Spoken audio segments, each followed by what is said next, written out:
오늘 우리에게 주시는 하나님의 말씀은 고린도전후서 4장 11절에서 15절까지 보겠습니다. 11절에서 15절. 우리 살아있는 자가 항상 예수를 위하여 죽음에 넘겼음은 예수의 생명이 또한 우리 죽을 육체에 나타내게 하려 함이라. 그런즉 사망은 우리 안에 역사하고 생명은 너희 안에 역사하느니라. 기록된 바 내가 믿었으므로 말했다 한 것 같이 우리가 같은 믿음의 마음을 가졌으니 우리도 믿었으므로 또한 말하노라. 주 예수를 다시 살리신 이가 예수와 함께 우리도 다시 살리사 너희와 함께 그 앞에 서게 하실 줄을 아노라. 이는 모든 것이 너희를 위함이니 많은 사람의 감사로 말미암아 은혜가 더하여 넘쳐서 하나님께 영광을 돌리게 하려 함이라. 아멘. 우리가 예수님의 죽으심에 남겨지고 하나님께서 예수의 생명으로 다시 살려내신다는 것이겠죠. 하나님께서 성령으로 말미암아 예수와 함께 동행하게 하셨고 또 사역을 하시고 죽은 자를 살리시고 부활시켰고 그리고 안선병을 일으키시고 소경을 뜨게 하시고 귀머리가 귀가 열리고 그리고 문둥병사가 흰생병사가 치유받는 구원받는 역사가 있었습니다. 그래서 성령이 아니고서는 하나님께서 그 아들을 사역을 하지 않게 하셨습니다. 그래서 광야 40일 시험 가운데 있을 때도 성령께서 함께 하셨고 마지막 40일째 마귀가 나타나서 그 목의 모든 유혹거리를 이길 수 있었던 것은 성령의 권능과 능력으로 모든 것을 다 헤쳐나갈 수 있었고 정복할 수 있었습니다. 그래서 예수님의 겟세마네 동산에서 기도하실 때도 눈물이 핏방울 내도록 땀방울이 핏방울 내도록 기도하신 것도 성령께서 도우심으로 말미암아 하나님께 간절하게 간절하게 기도할 수 있었습니다. 그리고 그 육신이 찢어지는 그 아픔, 십자가의 그 고통, 그것 또한 성령이 주시는 힘으로 견딜 수 있었고, 그리고 옆구리 절신 창자부 허리, 피를 쏟으시는 그 광경에서도 예수는 내려오고 싶었지만은 성령께서 하나님의 약속을 이루시기 위해서 예수를 그곳에 묶어두셨습니다. 그래서 우리의 삶도 마찬가지예요. 성령께서 우리에게 오신 것은 바로 예수 그리스도의 삶을 살도록 하기 위해서 성령이 오셨습니다. 그래서 이 성령은 다른 말로 또 주의 영이라고 하기 때문에 주님이 마음을 가지고 성령 통해서 우리를 주께서 살아가신 그 십자가길로 걸어가게 하신다는 것이겠죠. 그래서 십자가길을 걸어가다 보면 우리는 날마다 예수의 생명을 경험할 수 있는 기회가 됩니다. 그래서 고난은 우리에게 유익이라. 왜? 고난 속에 하나님의 그 생명을 발견할 수 있기 때문에 그렇습니다. 그래서 살아도 주를 위해서 죽어도 주를 위해서 살고 죽는 것이 하나님께서 우리에게 원하시는 것이라는 것입니다. 그래서 하나님께서는 우리가 극한 상황에 몰리게 하셔서 하나님의 위대하심을 보여주시기 원하십니다. 하나님의 능력을 우리에게 보여주시길 원하십니다. 네가 그렇게 어렵냐? 네가 그렇게 힘들냐? 그러면 내가 능력을 보여줄게. 나만 믿어라. 나만 믿을 수 있겠냐? 라고 이제 우리에게 믿음을 요구하시는 것이죠. 그래서 우리는 육신을 의지만 하면 1천층에 있는 마귀한테 쏘임당하게 되고 우리가 믿음만 의지하게 되면 우리가 2층, 3층에 있는 그 하늘 세계를 우리가 경험할 수 있다는 것이겠습니다. 그래서 우리 인생은 육신을 의지할 때는 사망이요, 죽음이야. 우리가 믿음을 의지할 때, 그래서 예수 그리스도의 살아계시는 믿음을 의지할 때 우리에게 하늘 세계를 경험할 수 있는 절호의 기회가 된다는 것입니다. 그래서 예수님도 자기 육신을 의지하지 않았습니다. 예수님은 뭘 의지했으니까? 성령을 의지했죠. 성령은 무엇입니까? 하늘에서 오신 분이죠. 비록 예수님은 육신의 몸을 입고 이 땅에 태어났지만은 예수님은 성령, 하늘에서 오신 성령 하나님, 보혜사 하나님, 위로의 하나님을 의지함으로써 예수님은 살아가십니다. 그래서 예수님께서 저희 아들에게 그런 말씀했죠. 뭡니까? 내가 가는 것이 너에게 유익이라. 내가 하나님께 가는 것이 너에게 유익이라. 내가 가면 다른 보혜사가 너에게 와서 너희를 나에게로 이끌어 줄 거야. 이렇게 말씀합니다. 그러니 성령을 의지하지 않고서는 우리는 이 세상 통과할 수 없습니다. 성령은 뭡니까? 성령은 육신의 모든 걸 초월하고 하늘의 세계를, 하늘의 신령한 복을 우리에게 주시는 분이시겠죠. 그래서 성령은 우리에게 예수의 생명으로 살게끔 만들어 주십니다. 그래서 오늘 말씀처럼 그런즉 사망은 우리 안에 역사하고 생명은 너희 안에 역사한다. 바울이 그렇게 얘기하지 않습니까? 고린도 형제들아, 사망은 우리에게 역사하지만 생명은 너희 안에 역사한다. 이 말이 무엇입니까?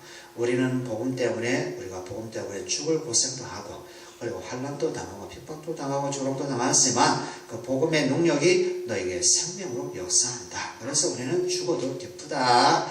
이 말이 되겠습니다. 그러니 우리는 정말 복음 때문에, 믿음 때문에 죽고, 그리고 이 믿음과 복음 때문에 누군가는 살 수 있다, 살게 된다, 이런 것입니다. 바로 그것이 뭐요? 예수님이 이 땅에 오셔서 그 일을 하시다 가신 것이죠.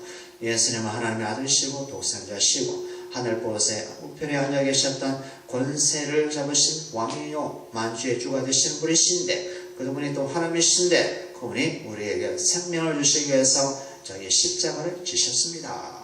십자가를 지시고 핍박을 당하심으로 우리가 그분의 생명을 얻게 되었습니다. 영생을 얻게 되었습니다. 그러니 얼마나 감사한 이것이 뭐요?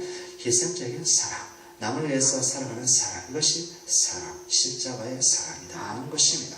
하나님께서 우리를 위해서 내어주시는 그 사랑이 있기 때문에 우리가 죄에서 뭐요? 의인되고 사망에서 생명을 얻게 된다 것입니다. 그래서 죽음에도 부활을 경험할 수 있습니다. 그렇습니다. 우리는 지체를 위해서 존재한다. 예, 지체를 위해서 존재하는 것은 예수를 위해서 존재한다. 같은 말입니다. 바울을 찾아오신 예수님이 바울아 바울아 왜 너 나를 핍박하느냐 이렇게 얘기하잖아요. 바울은 예수를 핍박할 적이 없잖아요. 그렇잖아요. 예수님께서는 자기 몸하고 예수님을 동일하게 돕니다. 우리가 아플 때 예수님 아프십니다. 우리 죄로 말미암아 아파할 때 예수님도 아파하십니다. 우리가 기뻐할 때 예수님도 기뻐하십니다. 그래 내가 지금 무슨 생각을 하고 무엇을 위해서 살아가는지 잘 생각해 봐야 돼요. 아, 내가 지금 이거 생각하는 것을 예수님이 지금 알고 계시는데, 아, 그럼 내가 어떻게 살아야 될까? 답이 나오는 거였어. 그죠? 답이 나오는 것은. 그 다음에, 우리 13절 읽어볼까? 기록된 바 내가 믿었으므로 말하였다 것 같이 우리가 같은 믿음의 마음을 가졌으니 우리도 믿었으므로 또한 말하노라. 자 보세요. 뭡니까? 같은 믿음을 가졌대요. 이 영어의 성경에 보면 the same spirit of faith, 뭐냐? 믿음의 동일한 영, 믿음의 동일한 마을, 믿음의 동일한 영이라고 말씀합니다. 같은 영, 같은 마음, 같은 생각을 가졌다. the same spirit of faith.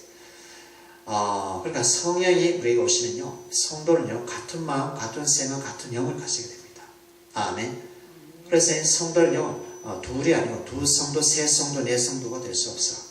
그냥 예수님 안에 성도, 예수님 안에 성도, 예수님 안에 몸, 한 지체, 한 하나님, 한 세례, 한 예수, 한 복음, 한 믿음 안에 있는 자가 성도입니다. The same spirit face. 예, 똑같습니다. 그래서 고린도 형제들아, 너와 우리는 같은 믿음을 가졌지? 왜? 너희 안에 계시는 분도 예수님, 우리 안에 계시는 분도 예수님. 예수 안에서 한 마음 한 뜻이 있기 때문에 우리는 서로가 같은 마음, 같은 생각을 가지고 사는 거야. 그리고 같은 생명 가지고 사는 거야. 이렇게 합니다. 그래서 미국에 있는 교회나 미쿡에 있는 교회나 한국에 있는 교회나 같은 마음, 같은 생각, 같은 영으로 살다. 그러니까 우리 미국에 있는 교회가 환난당하면 우리도 마음이 아픈 것이죠. 한국 교회가 환난당하면 미국 교회에서도 마음 아픈 것이죠. 마음이 안 아프다. 그거는 교회라고 할 수 없는 것입니다. 예수 믿는다고 할 수 없는 것입니다. 맞아요. 미국 교회 있는 교회가 많이 아프다. 그럼 우리도 아파할 수 있어야 돼요. 맞잖아요. 예수님이 그렇지 않을까? 미국에 있는 성도에게만 예수님 아파하셔. 한국에 있는 성도에 예수님 마음이 안 아파하셔. 그럼 예수님이 아니시죠. 다른 예수를 믿고 있는 것은 우리가. 그죠? 그런 말입니다. 그래서 이해되시나요? 예, 그런 말이었습니다. 그 다음 볼까요? 우리 14절에 주 예수를 다시 살리신 이가 누가 살렸습니까? 하나님 살렸죠? 같이 읽어볼까요? 주 예수를 다시 살리신 이가 예수와 함께 우리도 다시 살리사 너희와 함께 그 앞에 서게 하실 줄을 아노라. 바로 하나님 앞에 서게 하시는 것이 하나님이신데 하나님께서 예수를 살리사 우리 또한 살리사 이렇게 합니다. 야, 얼마나 감사합니까? 하나님께서 예수를 어떻게 살으셨어요? 무덤에서 성령의 능력으로 살렸거든요. 우리 또한 성령의 능력으로 마지막에 살려내신다는 것입니다. 그러니까 우리가 예수님의 부활의 영광에 들어간 것처럼 우리 또한 예수의 부활에 성령으로 들어간다는 것입니다. 아멘. 그래서 우리는 성령 의지에서 살아가야 돼요. 성령 의지에서 말씀 깨닫고 기도하고 교제하고 예배하고 찬송하고 이렇게 성령이 아니한 것은 예수를 주로 믿을 수 없듯이, 그죠? 이게 성령이 아닌 것은 우리가 부활세계도 참여할 수 없어요. 왜요? 예수님을 부활시킨 분이 성령 하나님이시거든요. 아멘. 예, 그래서 우리는 성령이 왔다는 것은 뭡니까? 예수의 생명이 우리에게 왔다는 것이고, 예수의 부활의 능력도 왔다는 것이고, 아멘. 예수의 기쁨도 왔다는 것이고, 예수의 사랑도 왔다는 것이고, 아멘. 예수님이 보내신 성령은 우리의 구원의 보증이시다. 아멘. 구원의 도장이시다. 그래서 성령이 왔다는 것은, 오셨다는 것은 우리가 바로 구원받은 백성이구나. 그죠? 백성이구나 라는 것을 우리가 아노라 그렇게 합니다. 그리고 바울의 복음의 그 사역 모든 전체가 성령의 권리 받아서 하신 것입니다. 15절 말씀을 읽어볼까? 이는 모든 것이 너희를 위함이니 많은 사람의 감사로 말미암아 은혜가 더하여 넘쳐서 하나님께 영광을 돌리게 하려 합니다. 이거 좀 말이 좀 굉장히 이상스러운데요. 영어로 한번 제가 해보면요, 이것입니다. 그러니까 더욱더 많은 사람에게 넘치고 있는 그 은혜가 이겁니다. 그러니까 은혜가 주체가 됩니다. 은혜가 주어입니다. 그러니까 더 많은 사람에게 와닿았던 그 은혜가 감사를 만들어서 하나님께 영광을 더하였다. 이 말입니다. 이해되시죠? 이게 더 쉽죠? 그러니까 주어가 좀 이상하죠. 주어가 뭐냐? 은혜입니다. 그러니까 많은 사람에게 도착했던 그 은혜가 감사를 유발해서 하나님께 영광을 더하더라. 이게 말입니다. 그러니까 우리는 십자가 은혜를 받아야 돼요.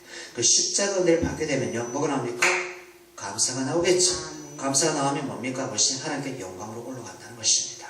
아멘. 그래서 하나님께 우리가 하나님의 영광을 드립니다 라고 했을 때 좀 추상적이죠. 뭡니까? 감사의 삶을 살아갈 때, 감사의 생각을 할 때, 그것이 하나님께 영광을 더하게 하신다는 것이겠죠. 그래서 우리의 삶이라는 것은 항상 감사하고 범사에 기도하고 범사에 기뻐하고, 이것이 하나님의 우리를 향하신 뜻이다. 하나님 우리를 향하신 영광이다 하는 것입니다. 그래서 당신은 영광의 삶을 살고 있나요? 예! 무엇입니까? 예, 감사의 삶을 살고 있습니다. 이것이 하나님의 영광을 다하는 길이라는 것이겠죠. 그래서 항상 감사하라, 항상 기도하라, 항상 기뻐하라. 이것이 너를 향한 하나님의 영원하신 영광이고 뜻이다 하는 것입니다. 그래서 우리는 성령을 통해서 날마다 십자가 은혜를 주시옵소서 이렇게 해야죠. 십자가 은혜를 주셔서 감사하게 한 것은 당연하지 않습니까? 그죠? 죄에서 의인되고, 그래서 어둠에 있는 존재가 빛에 속한 빛의 장이 되고, 천국의 백성이 되고, 마귀의 종에서 예수의 종이 되고, 하나님의 종이 되고, 그죠? 그런 것이 우리가 얼마나 감사합니까? 그래서 은혜의 능력이 감사를 만들어낸다. 감사가 또한 하나님의 영광을 만들어낸다. 네, 그런 공식입니다. 그런 공식 속에 우리 그리스도인들이 살아가야 될 줄 믿습니다. 이것이고요. 모든 것이 너희를 위한 것이다. 그리고 너희를 위한 것이 곧 우리를 위한 것이다. 항상 바울은 자기 자신을 위한다고 한 적이 없어요. 다 너희를 위해서, 너희를 위해서, 너희를 위해서 하는 거야. 너희를 위해서 고난을 받는 거야. 너희를 위해서 감사한 거야. 잘 이렇게 해서 합니다. 이게 너무 아름다운 것은. 다 그리스도인들이 다 너희를 위해서, 당신을 위해서 이렇게 하면은 교회에 분란이 없어. 분열이 없고 싸움도 없고 그래요. 다 너를 위해서, 당신을 위해서 그랬으면 기도합니다. 당신을 위해서 정말 감사합니다. 그러면 뭐 문제가 있을까요? 없는 것은. 이제 하나님 아버지 감사합니다. 우리가 무엇을 위해서, 누구를 위해서 살아야 되는지 알게 되었습니다. 우리가 날마다 십자가 은혜를 구하게 하시고, 십자가 은혜를 통해서 감사하게 하시고, 그 감사가 하나님의 영광을 만들어낸 줄 믿습니다. 하나님 아버지, 주님의 교회가 그런 감사의 영광이 나타날 수 있도록 도와주시고, 날마다 십자가 은혜 가운데 살아갈 수 있도록 도우시옵소서. 오늘도 하나님 십자가 은혜 가운데 살게 하시고,